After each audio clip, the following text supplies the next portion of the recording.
कैसे मुक्ति के मार्ग पर चलता है, ज्ञान मार्ग के साधन की क्या साधना है, उसका वर्णन चल रहा है।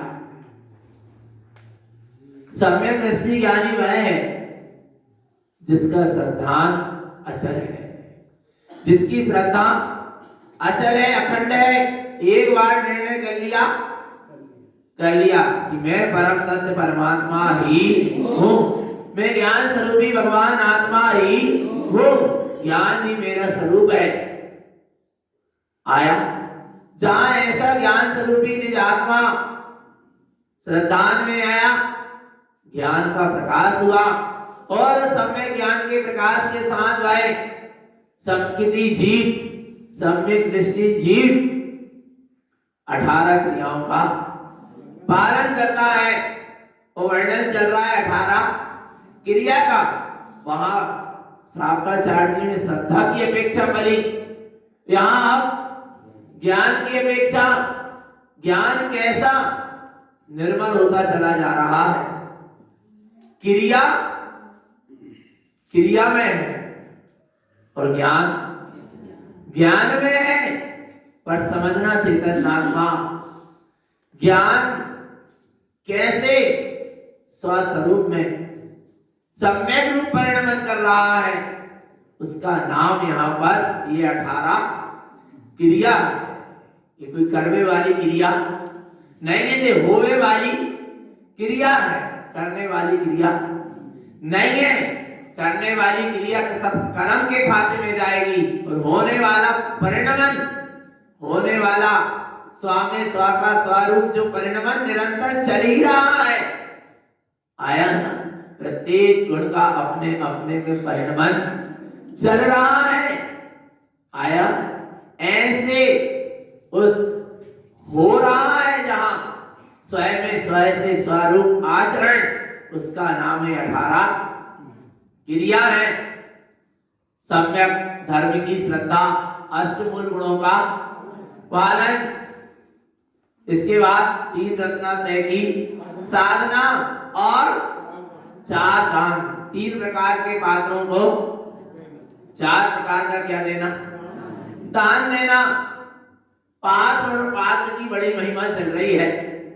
गुरु महाराज ने वहां श्रावकाचार्य जी में बहुत अच्छे से पात्र अपात्र कुपात्र की सारी बातें बताई, पर बताई थी सब थोड़ी बाहर में भी देख लिया। कुपात्र कौन है, कुलिंगी है, जो गुरु है, मिथ्या दृष्टि है। पर यहाँ जो पात्र कुपात्र अपात्र की बात सब इंद्री से घटाया स्वयं से। यदि पर में उपयोग जा रहा है तो सब क्या है, फिर वहां पात्रता नहीं है, वहां सब अपात्रपना है, उसी में रस ले रहा है, सब कुपात्रपना है, अपने स्वभाव को भूला है, यही तो अपात्र, यही कुपात्र है। गुरु महाराज यहाँ कह रहे हैं। इसलिए अब किसकी ओर दृष्टि डालना है? पात्र स्वरूप। पात्र कौन है? अपना शुद्ध स्वरूप ही पात्र है। और उपयोग कौन है? दाता। दाता कौन है? उपयोग। और पात्र कौन है? शुद्ध स्वरूप पात्र है। तो पात्र तो शुद्ध है और दाता कैसा है? उपयोग दाता है। तो दाता कैसा हो रहा है? जब तक पर में दृष्टि है, शुभ शुभ चल रहा है, तब तक अशुद्ध उपयोग है। और जो अशुद्ध उपयोग और वही उपयोग जब शुद्ध पात्र से मिलेगा, शुद्ध पात्र से मिलन होगा, तो उपयोग रूपी दाता भी कैसा हो जाएगा? शुद्ध हो जाएगा। ऐसी यहाँ पर महिमा है। और पहले दान की महिमा चली, कौन से दान की महिमा? ज्ञान दान की। आया ना भगवान? कौन से दान की महिमा? ज्ञान दान की महिमा चली, जहां ज्ञान उपयोग को अनंत ज्ञान से मिलाया गया, जहां ज्ञान उपयोग के अनंत ज्ञान दर्शित हो रहा, जहां मति ज्ञान सुज्ञान में केवल ज्ञान की नोट दिखाई दे रही, या ये केवल पर केवल ज्ञान स्वरूप ज्ञान में झलक रहा। आया ना? ऐसी महिमावन ज्ञानमयी सत्ता में जो समर्पण है, उसका नाम ज्ञान दान है। बाहर में ज्ञान दान की भी महिमा है। कुंद कुंद आचार्य ने ज्ञान दान दिया तो वे क्या बन गए? कुंद कुंद आचार्य ने, वो कौंडिन्य वाला ने ज्ञान दान दिया था, शास्त्र दान दिया था। भावलंगी वितरागी साधु को एक दिन, वो भी भावलंगी वितरागी साधु बन गए। महिमा ज्ञान दान की व्यवहार में, बाहर में। पर क्या कहा था कल? कौन से ज्ञान दान लेना? ज्ञान दान कौन से लेना?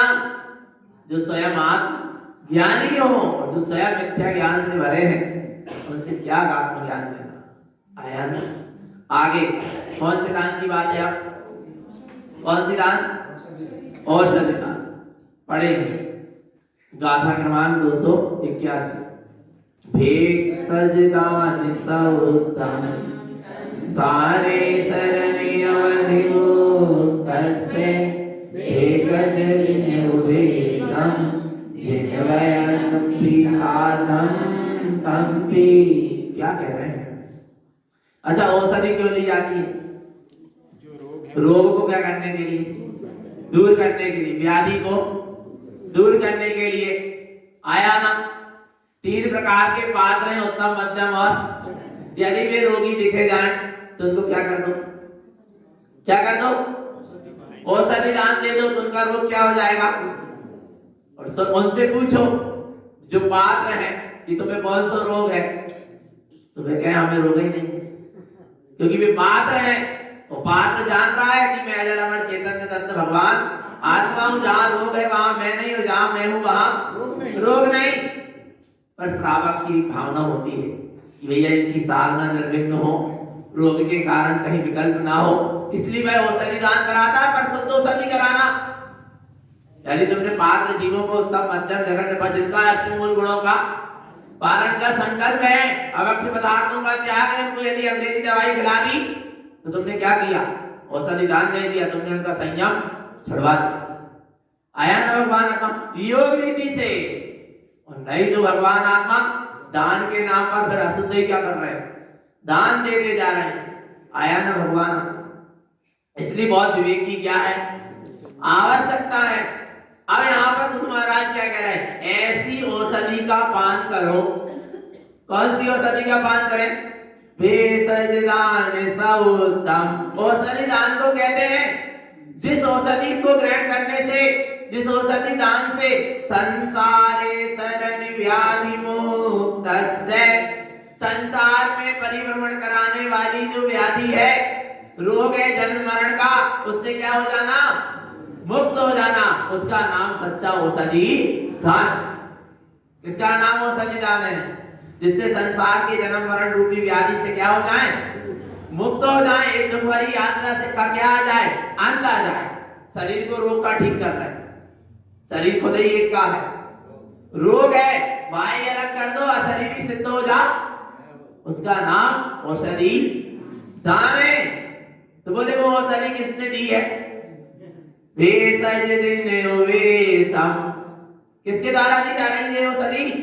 जिन वेशम। जिनैन परमात्मा की ये वाणी क्या है? औषधि है। जिनैन भगवान की जिन देशना क्या है? औषधि है। आया भगवान आत्मा, ऐसी औषधि का पान करो। बोले ऐसे औषधि का क्या पान करें? बोले रोज तो कर रहे हैं, रोज 1 घंटा जनवाणी सुन रहे हैं, पर सुनने के साथ क्या होना चाहिए? क्या होना चाहिए? आचरण में भी आना चाहिए। तब तो क्या है? जिने वयम्पि वैनम्पि साधम तम्पि, इसलिए जिन्हें परमात्मा के वचनों को अच्छी तरह सुनकर आत्मसात करो, उनका उसको श्रद्धान्वित लो और फिर उसकी साधना भी करो, तब जाकर ये संसार की व्याधि का क्या होगा? अंत होगा। संसार के जन्म मरण रूपी रोग का अंत होगा। आया भगवान आत्मा। तो क्या करना है? जिन्हें परमात्मा के वचनों को, जिन देशना को, जिन उपदेश को क्या करना है? हृदय में धारण कर उसकी अच्छे से क्या करें? साधना करना। जो ऐसे जिन्हें परमात्मा के वचनों के अनुसार अपने स्वस्वरूप की साधना करता है, वह संसार की व्याधि से क्या हो जाता है? मुक्त हो जाता है। यही सच्चा औषधि दान आ गया। औषधि क्या है? जिन उपदेश क्या है? औषधि जिन्हें परमात्मा की वाणी ये क्या है? औषधि है। इसको क्या करना है? धारण करना है, ग्रहण करना है। आगे देखो क्या कहते हैं। जिन्हें परमात्मा की वाणी में क्या आया? क्या आया? भेषज दान जिनोत्तम तवं षट्काय पंचतम नवपत्य पदार्थम तत्तम सप्तम च शुद्ध जानथम। क्या कह रहे हैं? भेषज दान जिन उत्तम, औषधि दान। जिन्हें परमात्मा के उपदेश, जिन्हें परमात्मा की वाणी में क्या आया? जहां पूर्वा पर विरोध रहित सिद्धांत रूप चर्चा हो, सत्य पद, सत्य तत्व, 6 द्रव्य, 9 पदार्थ, 85 काय का वर्णन चले, आत्म उपलब्धि की वार्ता चले, ताको नाम सिद्धांत ग्रंथ आया ना। जैसे जिन्हें परमात्मा की वाणी में आया 6 द्रव्य, 5 अस्थि काय, 9 पदार्थ और 7 तत्व। बोले आया, बोले इन सबको ग्रहण करें। बोले इनको सबको ग्रहण मत करो। इन 27 तत्वों में जो क्या है? प्रयोजन भूत तत्व है शुद्ध जानना। उस शुद्ध आत्म तत्व को क्या करो? जानो, पहचानो कि वो मैं ही हूं और उसे क्या कर लो? ग्रहण कर लो। आया भगवान आत्मा। क्या करना है? 27 तत्वों की पूरी द्वार सांग में क्या है? व्याख्या है, पर वो 27 तत्वों का पूरे द्वार सांग का निचोड़ क्या है? उसको क्या करना है? ग्रहण करना है। मूल तत्व को क्या करना है? ग्रहण। और मूल तत्व क्या है? एक जीव तत्व है, एक शुद्ध तत्व है। उसको क्या करें? जाने, पहचाने, अनुभव करें। ये जन्म मरण रूपी जो रोग लगा है वो क्या हो जाएगा? छूट जाएगा। आया। अब आगे कह रहे एरिस गुणे ही सुतम जानती रूपे वे ज्ञानम सत्तंती जिन उत्तम भेषज दान पयासी। क्या कह रहे हैं? सच्चा औषधि दान क्या है? अपने आत्मा के शुद्ध गुणों को जानकर। कैसे जानकर? कैसे जानकर? नाना प्रकार के गुण हैं, पर गुणी तो एक है। गुण कितने हैं? अनेक है, पर गुणी क्या है? एक है। भेद भी जान लो, पर अभेद में जाना आ रहा है भगवान आत्मा। तो क्या कह रहे हैं? विज्ञानम भे विज्ञानम आया ना। जान भे विज्ञानम। सारे 27 तत्व को वेद से भी जान लो, प्रकाश से भी जान लो, पर जानना किसको है? अवेद को। पहुंचना किसमें है? अवेद में, अपने विज्ञान घन स्वरूप में। और जहां विज्ञान घन स्वरूप का आश्रय होता है, सतंती जिन उत्तम, ये जिन परमात्मा के वचनों का क्या है? श्रद्धान है। और सस्य अस्ची औषधि जय लिखी है। वेद ज्ञान, तत्व निर्णय, वस्तु स्वरूप, द्रव्य दृष्टि और ममल। वेद ज्ञान और तत्व निर्णय ये परम औषधि है जो किसने दी है? जिनेंद्र भगवान ने दी है। जब भी कोई रोग हो, कोई विकल्प हो, कोई संयोग, कोई शंका हो, जल्दी से क्या, जिस समय जिस जीव का शांति मिलती नहीं मिलती, तुरंत मिलती ना तत्व निर्णय करने से। शरीर में जरा रोग हो गया, वेद ज्ञान करो, इस शरीर आदि से भिन्न में एक अखंड अविनाशी जे सबसे अच्छी औषधि है। आ रहा है नहीं आ रहा? 5 कुड़ियां हैं काय काय की। वेद ज्ञान, तत्व निर्णय, वस्तु स्वरूप, द्रव्य दृष्टि और ममल स्वभाव। इसी को क्या करना है? ग्रहण करना है। और जो ऐसी पंच औषधि को ग्रहण करता है, आ रहा है भगवान आत्मा, फिर उसको बाहर की औषधि लेने की आवश्यकता नहीं होती। आया ना? इसी को औषधि दान जानो, जहां जिन्हें परमात्मा के वचनों का श्रद्धान करके अपने आत्मा के गुणों को भेद प्रवेश से भेद अभेद रूप क्या कर रहा है? स्वीकार कर रहा है। उसका नाम क्या है? औषधि दान। अपनी विज्ञान घन सत्ता जहां स्वीकार हो रही, जानने में आ रही है, ये औषधि दान। और क्या कहते हैं? पत्ते कुपत्ते ना जानदी, भेषज वेश शुद्ध पानम, जे भव्य जीव साहम, ते जर मरण विनाशे। क्या कह रहे हैं? ऐसे सच्ची औषधि को, जिनेंद्र परमात्मा के उपदेश को कौन धारण करता है? जो धारण करता है वही पात्र जीव है। पर जो ऐसे जिनेंद्र परमात्मा की जिन उपदेश रूपी औषधि को धारण नहीं करता, उसको क्या जानो? वह पात्र नहीं, वह क्या है? कुपात्र है। आया भगवान आत्मा। और भेषज उवेश शुद्धमपाणम, एक मां शुद्धात्मा ही परम औषधि है। शुद्धात्मा का अनुभव, शुद्धात्मा की प्रीति, शुद्धात्मा की रुचि, शुद्धात्मा की समर्पणता, शुद्धात्मा की लीनता, शुद्धात्मा की रमणता और शुद्धात्मा में ठहर जाना ही परम औषधि है। जे भव्य जीव साहब, जो ऐसे भव्य जीव ऐसे शुद्धात्म स्वरूप का श्रद्धान करते हैं, उसका सहकार करते हैं, ते जर मरण बिना से ही उनका जन्म मरण का रोग क्या हो जाता है? विनाश को प्राप्त हो जाता है। आया ना? ऐसा क्या करना? औषधि दान। भगवान आत्मा आया, सच्चा औषधि किसने दिया था? कृष्ण ने दिए थे। किसको दिए थे? मुनिराज को। देखना घटना क्या घटी। मुनिराज को ध्यान से जा रहे होंगे कहीं समव शरण में, नेमिनाथ भगवान के श्री कृष्ण, पर बीच में क्या दिख गए?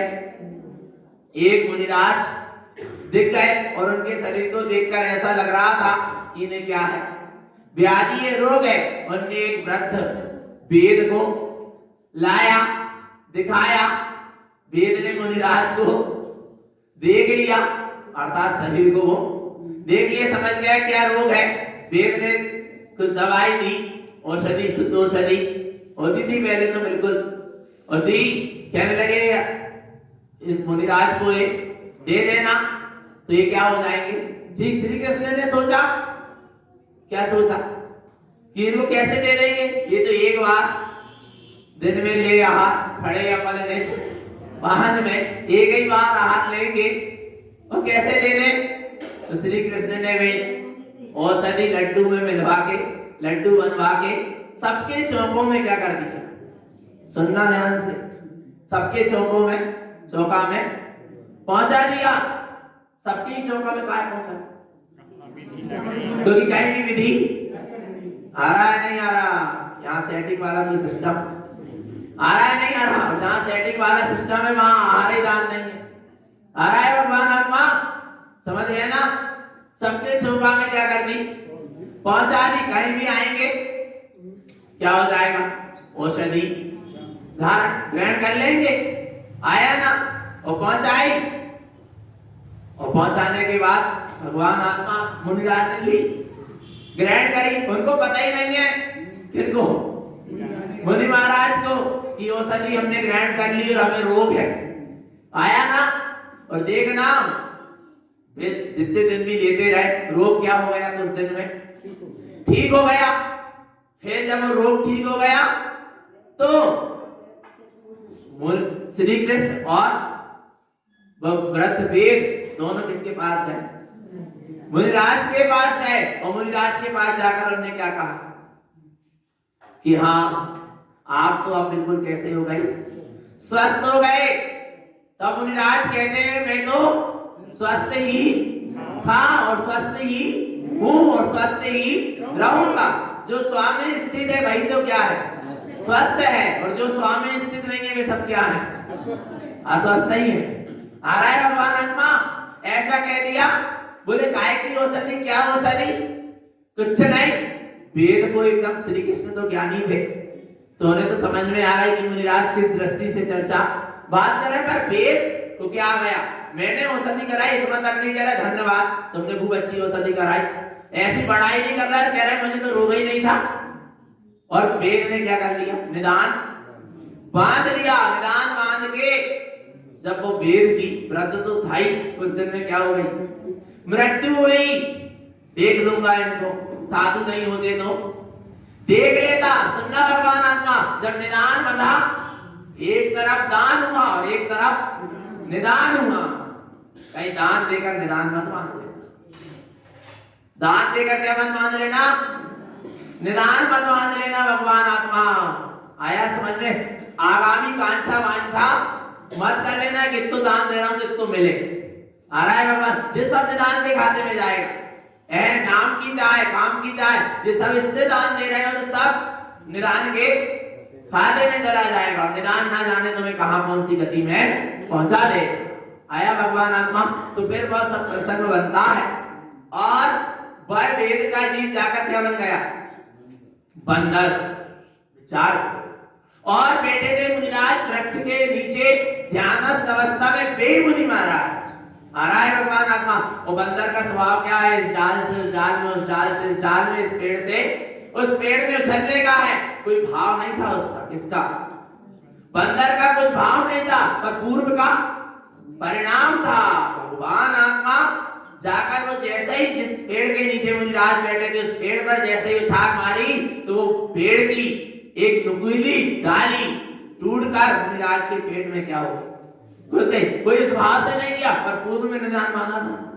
फिर भी आ रहा है भगवान आत्मा, समझ लेना कैसे निदान का कैसा कैसा क्या हो जाता है। डाली कहां डाली, वो डाली कहां डल गई, कहां चली गई, पेट में चली गई। उसने आके देखा, अरे ये तो कोई साधु है, संगी पंचेंद्री है, बंदर भी। और फिर उसने क्या करा, सारे बंदरों को बुलाया और वो डाली को क्या करा, पेट में से निकाला। और पूर्व के संस्कार, वेद था, पता था जंगल में कौन कौन सी औषधि है, आया कौन सी पत्नी कौन से उससे औषधि, जड़ से औषधि, सब लेकर आया और उसका रस मुनिराज के पेट में लगाया। फिर क्या किया, औषधि दान। आ रहा है भगवान आत्मा, फिर उनका रोग क्या हो गया, ठीक हो गया। मुनिराज ने फिर उपदेश दिया, तू निदान बंद के कारण बंदर बन गया। आ रहा है, अब आत्म कल्याण कर। आया, इस शरीर के रोग को दूर मत कर, इस शरीर ही सबसे बड़ा क्या है, रोग है। इसके प्रति जो तेरी मिथ्या मानता है इसका क्या कर, त्याग कर। तू तो चैतन्य तत्व भगवान आत्मा है, ऐसे अपने स्वस्वरूप को ग्रहण कर। और वो जीव को, बंदर के जीव को भी संयम की वहां स्थिति बनती है। आया भगवान आत्मा, ये है औषधि दान का क्या फल। वरदान देना पर निदान मत बांधना, तब तो सच्चा क्या है, दान है। जन्म मरण का रोग दूर हो जाए, ऐसे परम ज्ञान की जिन देशना की औषधि का पान करें, यही सदगुरु की हम सभी को जीवों के लिए पवित्र पावन देश। बोलो श्री गुरु महाराज की, सिद्धार्थ देव की। देखो एक समय के निदान की